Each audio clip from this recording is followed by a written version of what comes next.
জুলাই সনদের যে খসড়া রাজনৈতিক দলগুলোর কাছে পাঠানো হয়েছে সেখানে এমন কিছু বিষয়ের সন্নিবেশ করা হয়েছে যেগুলোতে রাজনৈতিক দলগুলো একমত হতে পারেনি বলে মন্তব্য করেছেন বিএনপির স্থায়ী কমিটির সদস্য সালাউদ্দিন আহমেদ। রাজধানীতে নিজ বাসভবনে সাংবাদিকদের সাথে আলাপকালে তিনি এমন মন্তব্য করেন। এখানে 84টা দফা, 84টা বিষয়ে জাতীয় ঐকমত্য কিভাবে প্রতিষ্ঠিত হলো তার বর্ণনা আছে এবং কোন কোন বিষয়ে জাতীয় ঐকমত্য প্রতিষ্ঠিত হলো সে বিষয়ে বলা আছে।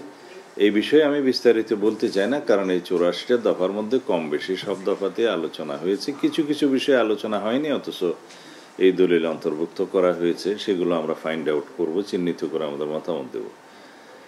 কিছু কিছু বিষয়ে যেভাবে আমরা সম্মত হয়েছি সেই ভাষার মধ্যে কিছু অসামঞ্জস্যতা আছে, সেটাও আমরা সংশোধন করে আমাদের পক্ষ থেকে দেব।